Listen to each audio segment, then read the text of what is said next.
నమస్కారం. నాతో పాటు తెలంగాణ ఉద్యమకారుడు, మా పార్టీ సీనియర్ నాయకులు పెద్ది సుదర్శన్ రెడ్డి గారు, మాజీ పార్లమెంట్ సభ్యులు అన్న యాదవ్ గారు, లింగ యాదవ్ గారు, ఆనంద్ గారు, మాజీ శాసనసభ్యులు అంజనయ్య గారు, మా తమ్ముడు విజయ్ గారు, అందరికీ పేరు పేరు నమస్కారం. ఈరోజు కాంగ్రెస్ పార్టీ మంత్రులు, ప్రభుత్వంలో ఉన్నటువంటి మంత్రులు వాళ్ళ బాధ్యతను మర్చిపోయి వాళ్ళు గతంలో ఏ పార్టీలో ఉన్నారని కూడా మర్చిపోయి, గత ప్రభుత్వ హయాంలో ఏ హోదాలు ఉన్నారని మర్చిపోయి, రాజకీయాలకు ఒక విలువలు లేకుండా ఇష్టానుసారంగా మాట్లాడేది చాలా బాధాకరం. ఎస్ఎల్బిసి ఘటన అనేది చాలా దురదృష్టకరం. మేము రాజకీయాలు చేయట్లేదు. రాజకీయాలు చేయదలుచుకుంటే సంఘటన జరిగిన రోజే గగ్గోలు పెట్టేవాళ్ళం. సంఘటన జరిగిన రోజే అక్కడ వెళ్ళి రాజకీయం చేసేవాళ్ళం. వాళ్ళు బతకాలి, సహాయ చర్యలు చేపట్టాలి, ఇబ్బందులు కలగొద్దని ఒక్క మాట కూడా మాట్లాడకుండా 6 రోజులు సమయం పాటించడం. ఒక్క మాట మాట్లాడలేదు. వాళ్ళు ఎప్పుడైతే రాజకీయం చేసిండ్రో అప్పుడు మాట్లాడాల్సి వచ్చింది. నిన్న మేము పోయిన చూసిన తర్వాత ఎంత బాధ కలిగిందంటే, ప్రభుత్వ చర్యల వల్లనే ఈరోజు అక్కడ వాళ్ళు ఒకవేళ చనిపోయి ఒక్కొక్క శవం వస్తుంది. ఇప్పుడు చనిపోతే దానికి కారణం ప్రభుత్వమే అవుతుంది. ప్రత్యక్ష సాక్ష్యాలు మేము కలిసినాం. నిన్న ఆ రోజు నైట్ డ్యూటీ చేసిన వాళ్ళని కలిసినాం.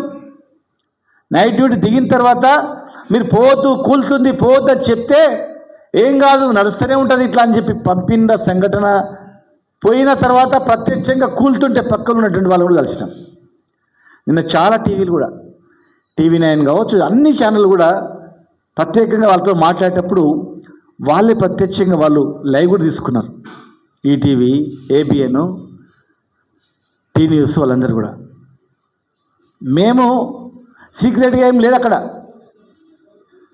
42 మంది రాత్రి డ్యూటీ చేసి వచ్చేటప్పుడు రాత్రి కూలుతుంది, నీళ్ళు వస్తున్నాయి, శబ్దం వస్తుంది, మీరు పోవద్దు అని చెప్పి మార్నింగ్ డ్యూటీ పోయే వాళ్ళని వాళ్ళు హెచ్చరించారు. అధికారులు కూడా చెప్పారు. చెప్పిన కనీసం 10 నిమిషాలు ఆగితే కూడా బతికేవాళ్ళంటే వాళ్ళు. 15 నిమిషాలు, 5-10 నిమిషాలు ఆగితే కూడా. బయటికి వచ్చిన వాళ్ళు మాకు చెప్పారు భయంకరమైన శబ్దాలు వస్తున్నాయి అని చెప్పి, నీళ్ళు వస్తున్నాయని. అయినా పంపించారు. పంపిన తర్వాత పోయి ఒక 2 మీటర్లు 3 మీటర్ల దూరంలో ఉండి శబ్దం రాగానే బయటికి ఉరికొచ్చిన వాళ్ళతో కూడా మేము మాట్లాడాం. వాళ్ళు అక్కడ పోయి ట్రైన్ దిగి డ్యూటీ దిగగానే నీళ్లు ఛాయ్ తాగుతామంటే కూడా తొందర పెట్టారు. ఒక 5-10 నిమిషాలు ఛాయ్ తాగి నీళ్ళు తాగితే కూడా అది పడిపోతుండే మేము బయట నుంచి బయట వచ్చేవాళ్ళం సార్. మేము దిగి 5 నిమిషాలు కూడా మమ్మల్ని ఉండనీయలేదు. మేము దిగి లోపలికి పోయినాం. లోపలికి పోయిన వాళ్ళు 8 మంది అక్కడనే పడిపోయినరు, అక్కడనే ఇరుక్కపోయినరు. బయట వచ్చిన వాళ్ళు మేము బయటకు వచ్చినామని.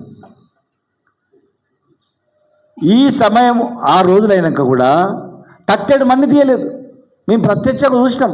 ఒక 10-15 గంపల మట్టి, పచ్చి మట్టి వచ్చింది. దీనికి ఏ విధమైన సవాలుకైనా మేము సిద్ధం. అక్కడ ప్రత్యక్షంగా సిబ్బంది కూడా ఉన్నారు. రమ్మంటే రేపు వస్తాం మేము. 6 రోజులకు మీరు 6 గంపల మట్టి తీసి సహాయ చర్యలు ఎక్కడ కూడా మీరు చేస్తున్నారు నామమాత్రంగా, కానీ ఆశించిన ఫలితాలు లేవు. అక్కడ ఆశించినంత ఆ బెల్ట్ మూవింగ్ బెల్ట్ మొత్తం కూడా ఆగిపోయింది. దాని మరమ్మతులు చేయలేదు. మీరు వస్తున్నారు, గెస్ట్ హౌస్లో కూర్చుంటున్నారు. గెస్ట్ హౌస్లో కూర్చున్నట్టు ఉత్తమ్ కుమార్ రెడ్డి గారిని హరీష్ రావు గారు ఇరిగేషన్ మంత్రిగా చేసినాను. మా ఆయనలో 300 ఫీట్ల పైగా టన్నల్ మేము దోగిన అనుభవం ఉంది. ఇలాంటి టన్నల్ కూలిపోతే దాన్ని ఇమ్మీడియట్గా మరమ్మతులు చేసి టన్నల్ కంప్లీట్ చేసినటువంటి చరిత్ర అనుభవం నాకు ఉంది. కాళేశ్వరంలో కావచ్చు, పాలమూరు రంగారెడ్డి ప్రాజెక్టులో కావచ్చు. నా అనుభవంతో నేను చెప్తా, నేను తొందరగా చేద్దాం, లేట్ అయితే వాళ్ళు చనిపోతారు 8 మంది. నా అనుభవాన్ని పంచుకుందామంటే పక్కనే ప్రెస్ మీట్ పెట్టినాం. ప్రెస్ సాక్షిగా మేము కొట్లాడికే పోలేదు, ఎలాంటి గొడవలు చేయడానికే పోలేదు. ఎమ్మెల్యేలు, మాజీ ఎమ్మెల్యేలు, మాజీ మంత్రులు మేము బాధ్యత గల వ్యక్తులుగా మేము అక్కడ పోయి మాట్లాడదామంటే కూడా కనీసం మాట్లాడడానికి కూడా మమ్మల్ని ఆహ్వానించలేదు. మేము పల్లెత్తు మాట కూడా లేదు. వారికి టైం అవుతుంది, మాకు తెలుసు. హెలికాప్టర్ మళ్ళీ 5:30కు వెళ్ళాలా. వచ్చిండ్రు, ఉదయం హెలికాప్టర్లు వచ్చిండ్రు, గెస్ట్ హౌస్లోనే ఉన్నారు వాళ్ళు.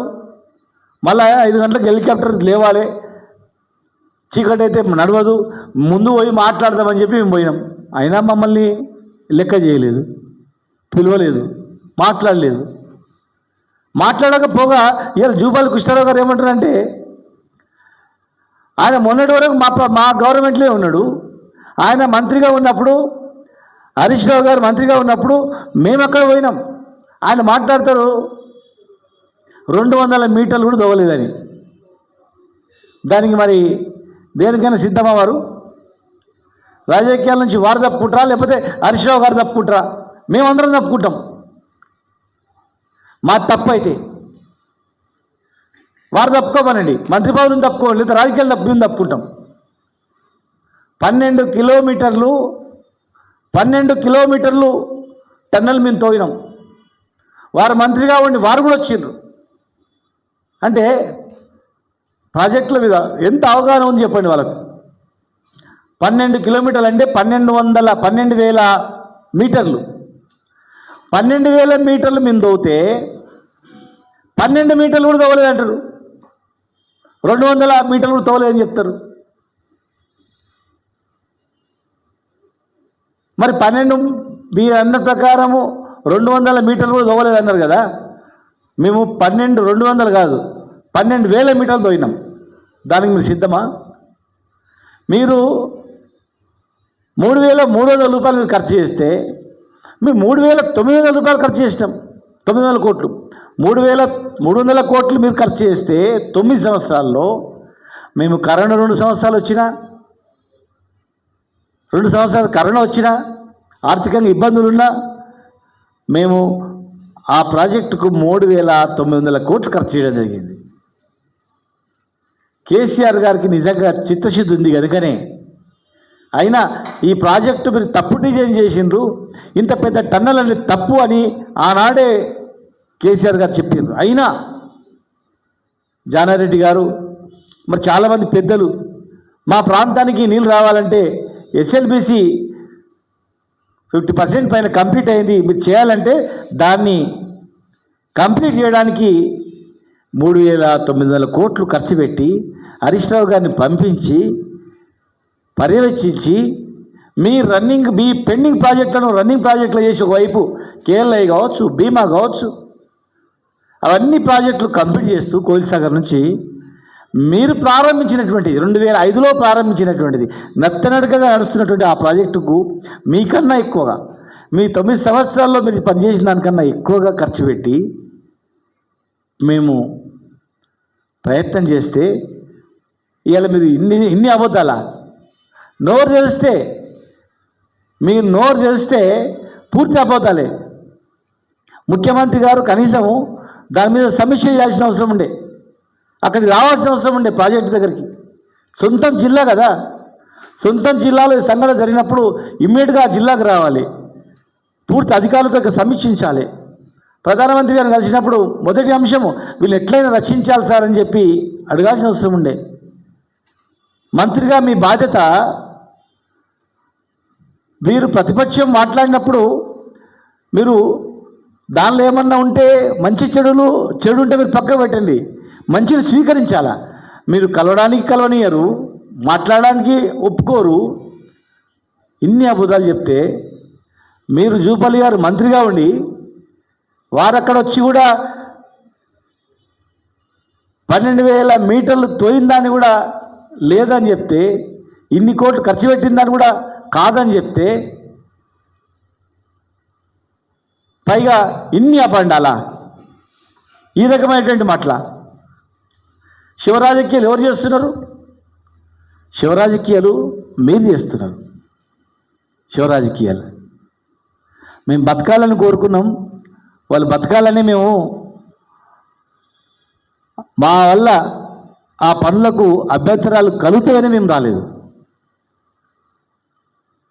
మీరు హెలికాప్టర్లో వస్తున్నారు పోతున్నారు, ఒకవేళ హెలికాప్టర్ రాకపోతే పోతలేరు మీరు. ఇదేమైనా పాకిస్తానా లేకపోతే వేరే దేశంలో ఉందా మన వచ్చే స్కీము? వేరే ఎక్కడో దూర ప్రాంతంలో ఉందా? నదులు దాటిపోవాలి అడవిలో ఉందా? రవాణా సౌకర్యం లేదు హెలికాప్టర్ తప్ప వేరేనికి. ఉత్తమ్ కుమార్ రెడ్డి గారు ఒకరోజు హెలికాప్టర్ లేకపోతే పోలేదు. ముఖ్యమంత్రి గారు తీసుకుపోయిండు, నేను ఓన్ అని చెప్పి పోలేదు. హెలికాప్టర్ ఇచ్చిన రోజు వస్తున్నారు పోతున్నారు. మేము బాధతో ఉన్నాం. పేదవాళ్ళండి వాళ్ళు, పేద జీవులు. కాళేశ్వరంలో కూలీలు వచ్చి సంతోషంగా పనిచేసారు. కరోనాలో పోదామంటే ట్రైన్లు ఎక్కించి పంపించారు మా ప్రభుత్వం, మా నాయకుడు కేసీఆర్ గారు. తెలంగాణకు రావాలంటే సంతోషంగా వచ్చి పనిచేయడానికి సిద్ధమవుతున్నారు. వాళ్ళే స్టేట్మెంట్ ఇచ్చారు, దేశంలో ఎవరు పట్టించుకోలేదు మమ్మల్ని, తెలంగాణ మాత్రం ఇంత బ్రహ్మాండంగా చూసుకున్నారని చెప్పేసి, పని చేసుకొని వదిలిపెట్టలేదని చెప్పి. ఎంతమంది చనిపోయినా క్లారిటీ లేదు, అసలు ఏం జరిగిందని క్లారిటీ లేదు. వాళ్ళు బతకడానికి ఎలాంటి బయట హంగామా తప్ప హెలికాప్టర్లో ఏవో సహాయ చర్యలు చేపడుతున్నారు, హెలికాప్టర్ల పైనుంచి తాడు కిందికి ఎక్కి పైకి లాగుతున్నారు అన్నట్లు అడవుడు చేయడం తప్ప లోపల నుంచి ఏం ప్రయత్నాలు జరిగినాయి? ఒక లారీ మట్టి కూడా రాలేదు. మట్టి రోజు బురదలో ఇరుక్కుపోయిన వాళ్ళు ఒక బురద తీయలేదు, 10 కప్పల బురద కూడా. ఎట్లా బయటకు వస్తారు? ఏ రకంగా ప్రయత్నం చేస్తున్నారు వాళ్ళు, వచ్చినటువంటి వాళ్ళు కాదనం. కానీ ప్రభుత్వం నుంచి కరెక్టు వాటర్ డివాటరింగ్ చేయడానికి సరైనటువంటి మోటార్లు లేటుగా బిగించిండ్రు, మట్టి లేటుగా తీసిండ్రు. ఇలా హరీష్ రావు గారు నిన్న రాగానే అక్కడ పోయి మాట్లాడగానే ఇక్కడ కేసు. ఇప్పటికీ ఒక 5 కేసులు అయినాయి, 5 కేసులు 6 కేసులు. అంటే మీరు మాట్లాడితే కేసు పెడతాం. హరీష్ రావు గారు మాట్లాడొద్దు, కేటీఆర్ గారు మాట్లాడొద్దు, ఎవరు మాట్లాడితే వాళ్ళ మీద కేసులు పెడతామంటే ఇది ప్రభుత్వమా? ఏంది ఇది? ప్రజల పాలన, రాక్షస పాలన? ఇదేం ప్రభుత్వం ఇది? ఇదేం పద్ధతి? ఏం కంటిన్యూగా మీరేమో 100 సంవత్సరాలు ఉంటాం అనుకుంటారా? 10 సంవత్సరాలు ఉంటాం అనుకుంటారా? మీకు అర్థమవుతలేదా గ్రౌండ్ రియాలిటీ ఏముందో? ప్రజలు ఏమనుకుంటారు కనీసం అర్థమవుతలేదా రేపు జరగబోయేది ఏందని?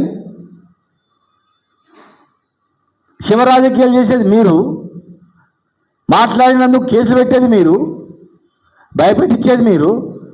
అసలు ఏం మాట్లాడదు మా ఇష్టానుసారం చేస్తే జరగదు, అది నడవదు. ఇది తెలంగాణలో కేసులకు భయపడి తెలంగాణ వచ్చేది కూడా కాదు. ఇది నిరంకుశంగా తెలంగాణ పదాన్ని ఉచ్చరించని సందర్భంలో కూడా ఎదురు తిరిగి ఏ రకంగా సమాధానం చెప్పిన ఆ రోజుల్లో.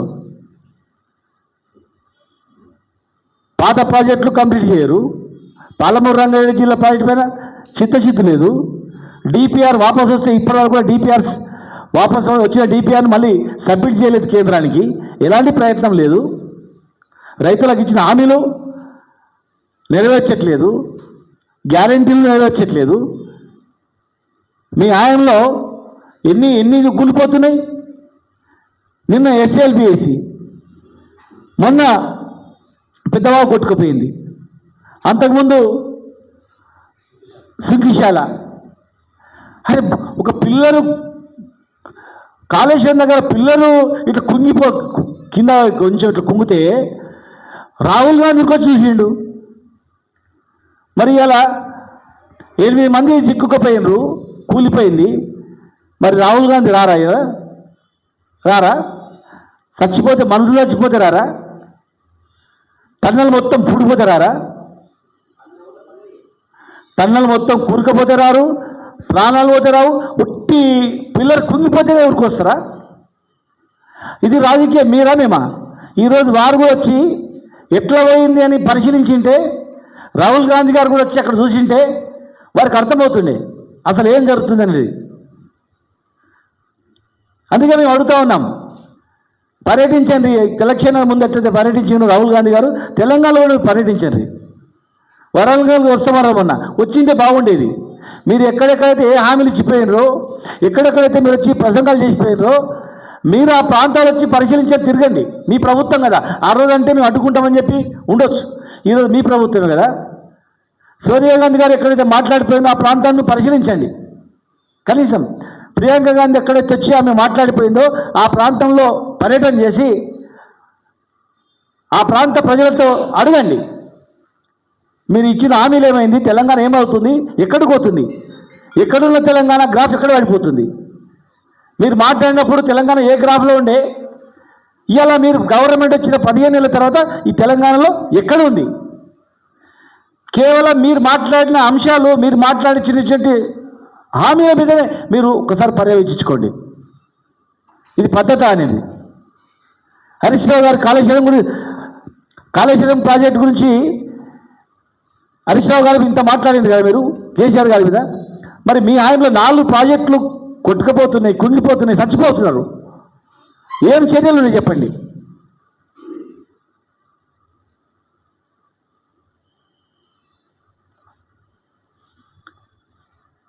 మాట్లాడేటప్పుడు ప్రజలు గమనిస్తారు.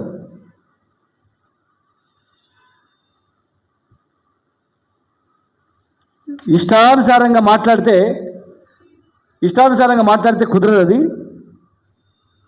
పొద్దున వస్తున్నారు మంత్రులు, సాయంత్రం పోతున్నారు, అంతే. ఏం లేదు, అక్కడ ఏం జరుగుతలేదు. కావాలంటే మేము సవాలు విసురుతూ ఉన్నాం. 42 మంది లోపలికి వెళ్ళే కార్మికులు ఆ రోజు రాత్రి 42 మంది పోయి 8 మంది చనిపోయింది కదా. మీరు మిగతా వాళ్ళను మీడియా ముందు, మా ముందు అక్కడ ఒక రివ్యూ మీటింగ్ పెట్టండి.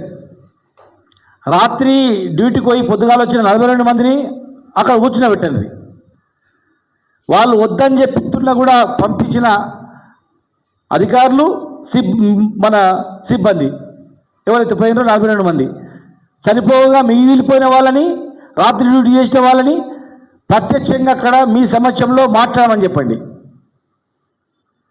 కళ్ళకి నీళ్ళు వచ్చినాయి. 3 నెలలు అయిందంట. వాళ్ళకి ఇచ్చేది 500 రూపాయలు రోజు.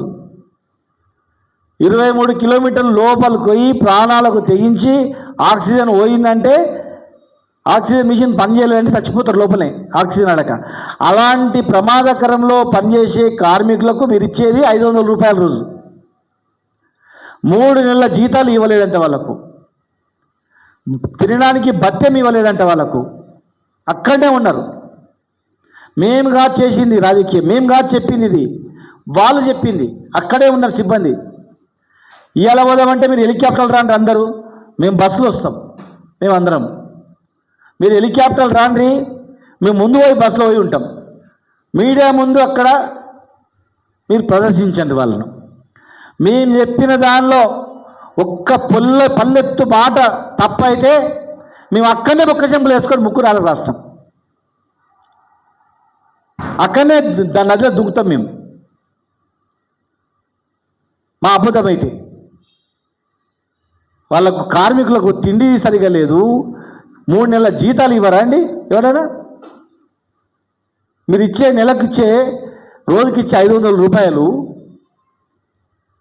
30 రోజులు పనిచేసి 15,000 వస్తాయి. 3 నెలల జీతాలు ఇవ్వరా వాళ్ళకు? తిండి పెట్టరా? ఇంత అన్యాయం ఉంటుందా? ఇంత ఘోరంగా ఉంటుందా? మీరు పోయి రోజు ఉదయం పోయి సాయంత్రం ఎవరిని కలిసింది చెప్పండి, ఏం చేసింది చెప్పండి. లోపల ఫోన్ పనిచేస్తుందా? టన్నుల్లో పోయి ఫోన్ మాట్లాడతారు, ఫోన్ పనిచేస్తుందా అండి లోపల? పేపర్లో కనిపించడానికే ఫోన్ మాట్లాడినట్లు మాట్లాడడం తప్ప లోపల టన్నుల ఫోన్ పనిచేస్తుందా? వీళ్ళతో మాట్లాడిందా? కార్మికులతో మాట్లాడిందా? మీరు మీడియా సమక్షంలో మాట్లాడిందా? చెప్పండి. మేమేదో పోదని కామున్నందుక మీరు ఇష్టానుసారంగా మాట్లాడము? కళ్ళకి నీళ్ళు పెట్టుకుంటారు వాళ్ళు. పేదవాళ్ళంటే మీకు అంత చిన్న చూపా? కార్మికులు అంటే అంత చిన్న చూపా మీకు? అంత చులకన్నా? ఒక్కరోజు హెలికాప్టర్ ఖర్చు అంతా కాదు, వాళ్ళకి మొత్తం బకాయిలు చెల్లించనికే. మీరు పోయి ఎవరిని కలిసిర్రు? కార్మికులు కలిసేది ఎవరిని? ఏ బాధలు మీరు విన్నారు చెప్పండి? మంత్రులుగా పోయి మీరు ఏ బాధలు విన్నారు?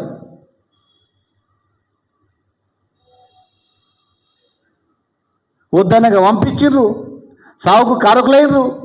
కనీసం సరైన ప్రయత్నం లేదు. మేము మాట్లాడితే మా మీద ఉల్టా దబాయింపులా, ఉల్టా దబాయింపులు చేసి మాట్లాడతారా? మీరు కేసులు పెడతారా? మాట్లాడిన దానికి కలవరా మీరు మమ్మల్ని? మేము నక్సలైట్లమా? ఆ నల్లమల్ల అడవిలోకి వచ్చిన నక్సలైట్లమా మేము? చెప్పండి. 10 ఏళ్ళు పరిపాలించింది మేము కదా, మా ప్రభుత్వంలో మీరు మంత్రులు ఉన్నారు కదా, మీ మాట వినలేదా? ఆనాడు అసెంబ్లీలో జానారెడ్డి గారు మాట్లాడినందుకే కదా కేసీఆర్ గారు ఇమ్మీడియట్గా మీటింగ్ పెట్టి, ఆల్ నెంబర్ 1లో మీటింగ్ పెట్టి ఇమ్మీడియట్గా స్టార్ట్ చేయండి అని మొదటి రోజే 100 కోట్లు నిధులు విడుదల చేసి మొబిలైజ్ అడ్వాన్స్ కింద ఇమ్మీడియట్ విడుదల చేసి పాత బకాయిలు చెల్లించి స్టార్ట్ చేయమని చెప్పలేదా? మేము అట్లే అన్నామా? మేము అట్లే మాట్లాడినామా? ఇలాంటి చర్యల వల్ల ఏమైందంటే వచ్చే ప్రభుత్వంలో అరే మనం ఇట్లా చేయాలనేటువంటి భావన కలుగుతుంది. అభివృద్ధి పక్కకు పెట్టి కక్ష సాధింపులు అనేవి చేయండి అనేటట్టు మీరు ముందు ట్రైనింగ్ ఇచ్చినట్లయితే తప్ప ఒక్కటి కూడా మీది కరెక్ట్గా లేదు. కన్వేయర్ బెల్ట్ రెడీ అయినా కూడా ఈ పాటికి 9 రోజులు అయింది కదా, ఆ బెల్ట్ రిపేరు కనీసం ఇక్కడ అయ్యేది. కన్వేయర్ బెల్ట్ రిపేర్ చేస్తేనన్నా కనీసం ఆ బెల్ట్ ద్వారా మట్టి మొత్తం తీసేవాళ్ళు. ఇవాళ కంపెనీ ఎండి వచ్చి నేను ఏం చెప్తాడు, వాళ్ళు చనిపోయింటారని చెప్తారు ఇంటర్వ్యూలో. వీళ్ళు ఏం చెప్తారు, బతికిండ్రు మేము సహచర్యలు చేపడతామని చెప్తారు. వీళ్ళు బతకాలని మేము కోరుకుంటాం. ఇరుక్కపోయినరేమో, నిజంగా వాళ్ళు ఇరుక్కపోయినరేమో, మిషన్ దగ్గర ఉన్నారేమో, తొందరగా తీయాలని మేము కోరుకున్నాం. ఒకవేళ వాళ్ళు చనిపోతే ఖచ్చితంగా వీళ్ళే కారణం. మేము రాజకీయం అనేది చేయట్లేదు.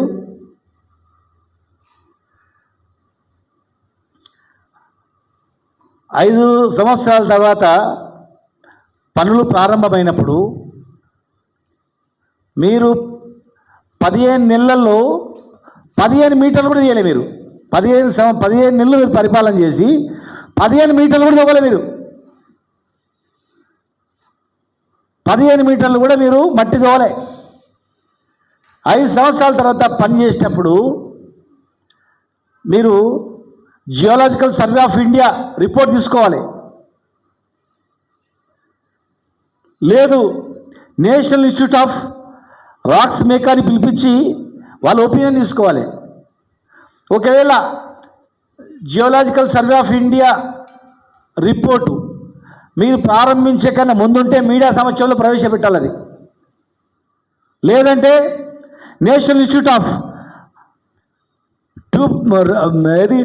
రాక్స్ మెకానిక్ వాళ్ళు కూడా ఒపీనియన్ ఇస్తారు. ఒకవేళ వాళ్ళ ఒపీనియన్ ఏమైనా ఉందా, అది ఉంటే కూడా మీరు ప్రారంభించే కన్నా ముందు మీకు ఎవరి అనుమతి తీసుకున్నారు, టెక్నికల్ ఒపీనియన్ ఎవరు ఇచ్చిర్రు, అది కూడా మీరు బయట పెట్టాలి.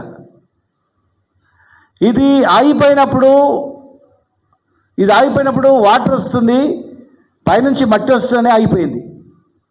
అవతల ఇంకొకటి రివర్స్, అటు నుంచి ఇంకొక మిషన్ బేరింగ్ ఖరాబ్ అయింది. మీ నెల ఇది ఆ బేరింగ్ ఒకవేళ తొందరగా తెచ్చి స్టార్ట్ చేసినా ఓపెనింగ్ ఒకటి, అవుట్లెట్ నుంచి కూడా ఒకటి స్టార్ట్ అయింది మిషన్. ఒకవేళ ఆ బేరింగ్ తీసుకొచ్చి తొందరగా స్టార్ట్ చేసినా అక్కడ నుంచి కంప్యూటరైజ్ చేసుకుంటూ వచ్చేది.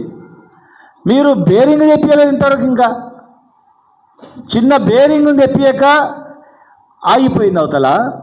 ఇక్కడ ఎలాంటి అనుమతులు తీసుకోకుండా, ఒపీనియన్ తీసుకోకుండా పనులు స్టార్ట్ చేశారు. ఇక్కడ మీ చర్యల వల్ల 8 మంది ప్రాణాలు పోయినాయి. అక్కడ కనీసం వాళ్ళను కాపాడడానికి కూడా ఎలాంటి సరైనట్టు చర్యలు చేపట్టలేదు. 5 రోజులు మేము రాకుండా ఉన్నా టీఆర్ఎస్ వల్లనే కూలిపోయింది అన్నందుకు ఎట్లా కూలిపోయింది చూద్దాం, ఏమైనా ఉన్నాయా అనుమతులను పోతే ఎలాంటివి లేవు. ఇలా ఉల్టా మమ్మల్ని బదలాం చేయడానికి మమ్మల్ని మాట్లాడడం తప్ప వేరే ఏం లే. అక్కడ మీరు 2 ఏళ్ళు వరుసగా కరోనా వచ్చినా కూడా 10,000 లీటర్ల సీపేజ్ వచ్చినా కూడా ఎన్ని ఇబ్బందులు వచ్చినా 12 కిలోమీటర్ల టన్నెల్ పూర్తి చేసి రెగ్యులర్గా సీపేజ్ వాటర్ని బయటకు పంపిస్తూ ఉన్నాం. మన డిండి రిజర్వాయర్ అనేది బ్యాలెన్సింగ్ రిజర్వాయర్. అక్కడ నుంచి పెళ్లిపాక రిజర్వాయర్ వరకు ఇదే ప్రాజెక్టులో భాగంగా 90% కంప్లీట్ చేసినాం. జూరాల నుంచి డిండి బ్యాలెన్సింగ్ రిజర్వాయర్, డిండి నుంచి పెళ్లిపాక వరకు టన్నెల్ 90% కంప్లీట్ అయింది. ఆ టన్నెల్ కూడా ఏదో మైకులు ఉన్నాయి కదా అని చెప్పి ఇక మా దగ్గర మీడియా ఉంది, ఏదంటే అది మనం రాయిస్తామంటే నిజాయితీ గల మీడియా కూడా ఉంది, సోషల్ మీడియా ఉంది, ప్రజలు కూడా గమనిస్తున్నారు వాస్తవమా కాదనేది. ఇలా మేము మాట్లాడిన మాటకే ఇంత బాధ అనిపిస్తే ఇలా మీరు చేసిన చేష్టల వల్ల ఇంత 8 మంది ప్రాణాలు పోతున్నాయి కదా, మరి మాకెంత బాధ అనిపిస్తుంది? తెలంగాణ ఈమె దెబ్బతినిపోతుంది కదా, మాకెంత బాధ అనిపిస్తుంది? ఖమ్మం జిల్లాలో పెద్దవా కొట్టుకుపోయింది, సుంకిశాల మొత్తం కూలిపోయింది, వట్టెం పంప్ హౌజు మొత్తం మునిగిపోయింది. ఉత్తమ్ కుమార్ రెడ్డి గారు పక్కలకు పోయింది, కానీ కనీసం వట్టెం పంప్ హౌజ్ ఎందుకు మునిగిపోయింది? ఆ గ్రామ ప్రజలు మునిగిపోతుంది సార్, కొంచెం కట్టేయండి అంటే కూడా అధికారులు పట్టించుకోలేదు, అధికారులకు మాకు నిధులు లేవని చెప్పి కామున్నారు. చూద్దామని కూడా చూడలేదు. ఇవాళ ఘోరం జరిగిపోయింది, టన్నులే కూలిపోయింది. అటు నీళ్లు మొత్తం తాగడానికి నీళ్ళు వచ్చే పరిస్థితి లేదు. రేపు హైదరాబాద్కు నీళ్ళు వచ్చే పరిస్థితి లేదు. హైదరాబాద్లో తాగునీటి కష్టం అవుతుంది. అక్రమంగా నీళ్ళు తీసుకుపోతుంటే ఒక మాట మాట్లాడట్లేదు. ప్రభుత్వం గాలికి వదిలేసి సాగర్లో నీళ్లు లేకున్నా దాని మీద సమీక్ష లేదు. ఎందుకు నీళ్ళు లేవు, ఎక్కడ పోయినాయి? 6.5 లక్షల ఎకరాల ఆయకట్టు ఉంది అక్కడ సాగర్ కింద. వాళ్ళ పరిస్థితి ఏంది? రేపు జూరాలు ఎండిపోయింది. మరి రేపు మాపు లక్షల ఎకరాలు జూరాల కింద పంటలు ఎండిపోతాయి. ఆ రైతులు ఎట్లా? నాగార్జున సాగర్ కింద ఎండిపోయిన రైతులు ఎట్లా? నల్గొండ రైతులు ఎట్లా? ఖమ్మం జిల్లా రైతులు ఎట్లా? వాళ్ళ పరిస్థితి ఏంది? పాలమూరు జిల్లా రైతుల పరిస్థితి ఏంది? దాని మీద ఎక్కడైనా సమీక్షలు ఉన్నాయా? సమీక్షలు అంటే రాజకీయ సమీక్షలు తప్ప ఎట్లా వాళ్ళని నోరు బంద్ చేయాలి, ఏం కేసులు పెట్టాలి, ఏ రకంగా తగాదాలు తప్ప మీరు ఒకరి మీద ఒకరు మాట్లాడుకోవడం తప్ప ఏమైనా ఉన్నాయా?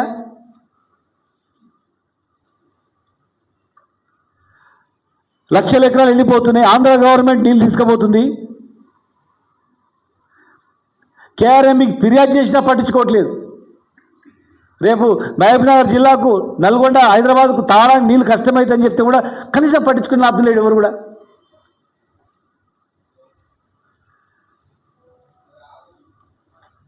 ఒక్కటే మేము సీరియస్గా చెప్తా ఉన్నాం. సరే, ఎన్ని కేసులు పెడతారో హరీష్ రావు గారి మీద పెట్టండి. 5 అయినాయి, 6 అయినాయి, ఇంకా ఎన్ని కేసులైనా పెట్టండి. ప్రజల గురించి కేసీఆర్ కానీ, కేటీఆర్ గారు కానీ, హరీష్ రావు గారు కానీ, ఎవరైనా కానీ బీఆర్ఎస్ నాయకులు ఎన్ని కేసులు పెట్టినా, ఆనాడు తెలంగాణ ఉద్యమంలో కూడా కేసులు పెడితే తెలంగాణ స్వాతంత్ర పోరాటంతో పోల్చుకొని సిద్ధమైనాం. ఇలా తెలంగాణ బాగుపడడానికి, తెలంగాణ ప్రజల ప్రాణాలు కాపాడడానికి, తెలంగాణ అభివృద్ధి చేయడానికి, ముఖ్యంగా రైతన్నలు, మాకు అన్నం పెట్టిన రైతన్నలు, వాళ్ళు బాగుండడానికి, వాళ్ళకు నష్టం జరిగితే ఎన్ని కేసులైనా సరే, పిండి పెట్టినా సరే మేము మా చర్యలు అనేటివి బంద్ కావు. ఖచ్చితంగా మేము దాన్ని ఎదుర్కొంటాం. నిన్నటికి నిన్న ఇక్కడ ఏదో హైదరాబాద్లో కేసు పెట్టారు హరీష్ రావు గారి మీద. మొన్న అంతకుముందు ఒక కేసు పెట్టారు.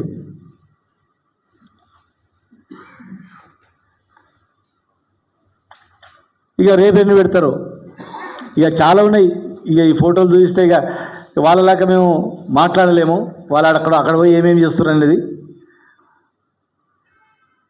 ఉత్తమ్ కుమార్ రెడ్డి గారు ఒక్కసారి ఆయన చదువుకునే వ్యక్తి అనుకున్నాం మేము. చదువుకున్నాడు, మిలిటరీలో కూడా పనిచేసిండు, ఒక క్రమశిక్షణ గల వ్యక్తి.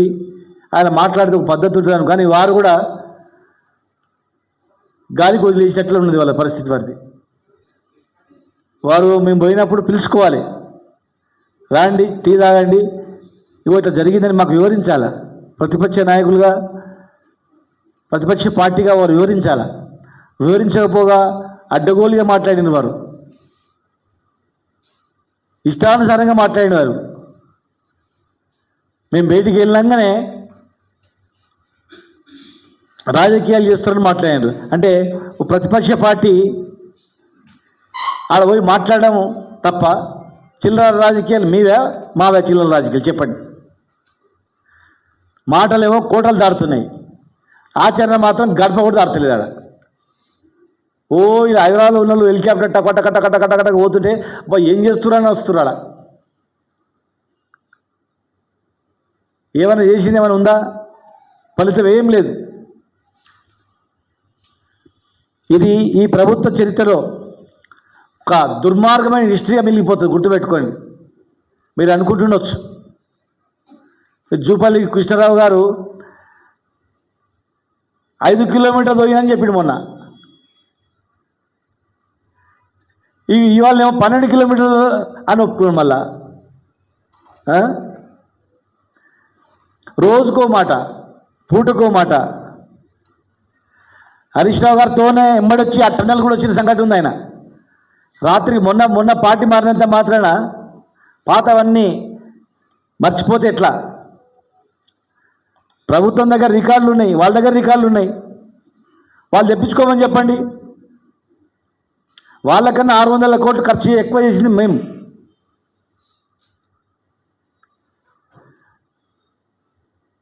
కేసీఆర్ గారు ఆ రోజే ఇవన్నీ గ్రహించే అసెంబ్లీ సాక్షిగా చెప్పిండు.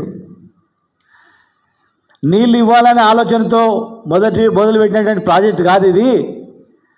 ఇక 43 కిలోమీటర్ల టన్నల్ అంటే అది 20 సంవత్సరాల టెక్నాలజీ. 20 సంవత్సరాలకు ఇప్పటికి ఎంత టెక్నాలజీ మారింది చెప్పండి. 20 సంవత్సరాల క్రితము ఇలాంటి ఫోన్లు లేవు, ఎలక్ట్రానిక్ వ్యవస్థ లేదు, చాలా పురాతన వ్యవస్థ.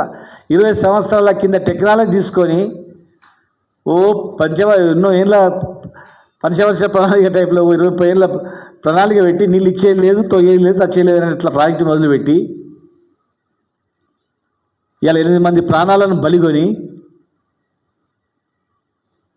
ఉల్టా వాళ్ళకన్నా ఎక్కువ క్షేత్రం చూపినట్టు ప్రభుత్వం మీద నిందలేయడం. ఎన్ని రోజులు ఈ రకంగా మాట్లాడతారు?